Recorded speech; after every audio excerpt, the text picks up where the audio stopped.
Na Mbula FM krake taletaki. Gonga elambasa Mbula FM namba 2 na sere. Ndo taleta kana borong na Mbula FM namba 2 na sere su. Au wait tu garaki au rebot juga ni stima.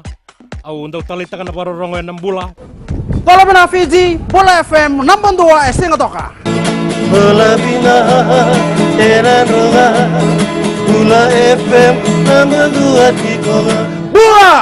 Bola FM namba 2 na sere.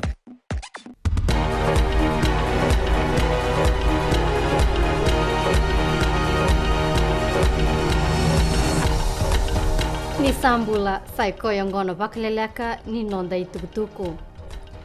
Samai bola yada rawa STB ni ronan rauna lewe biti karabaka itigitiko mai Australia eno buku ni nana maki kina vending dingi. Tiko rosang buluna bono ni bola yada so mai New South Wales, Queensland, Victoria kina ACT.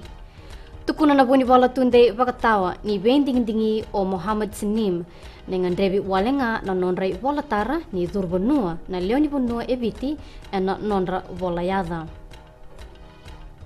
May baka binibina katakatiko na presidente o Ratu Epeli na ilatikau na beito koni ni matinitu o Kiribati ena nonatokona na nonda matinitu ena buku ni veisau e mai toribaka ena veiambak saoti. Ave sikotiko ki Kiribati o Ratu Epeli ka bakareta kabuana presidente mai kea o Anote Tong ni mai wako kau takitiko na vewe kani ni matinitu e rua ena buku ni tikinongo.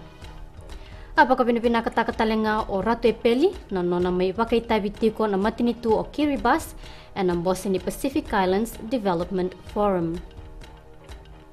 Esa zakatiko en dona kambay ni en nonda bonua en kena susungi ng gari merao ni robolitaki en nonda ve makete wakakina may bonua tani.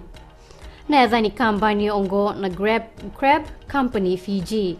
Karato sa bulia na yaya, merao ni bukia na nonda susungi ng gari katoka ena donan raw wasang bul na $1 na kena isaw. Goy sebutiku ni makete ni susungkari ena nonda bonua. Kena gito, sabo ongo tolo na mazawa wana daw ni way bagtabulidi ni timi ni Fiji Warriors o land sweepy mena wakarautaka na timi ena kena tangomaki na idhobi ni sota ni Pacific Rugby Cup. Kayo wipi ni lutu tiko bana dorobo may na timi ongo. Kene reirai ena ngonongo ni rao ni roto na vengati tagatiko na itutu wakakabetani o peni ravai rupeni na singa ne mani na ngusa kay waisea lubeniali. Esa may dawe keri na Vakaleleka ni nonda itukutuku ni temo demanda.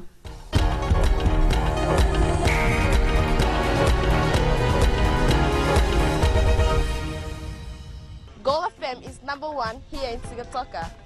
Gold FM is our favorite radio station here in Lautoka. Gold FM is #1 in Nen. I love listening to Gold FM in Ba. We love listening to Gold FM, only the classic hits here in Suva. Hear about Vakaleleka, you immediately think of gold. I'm Josephine Sabi and I love hearing Gold FM. Gold FM, only the classic hits.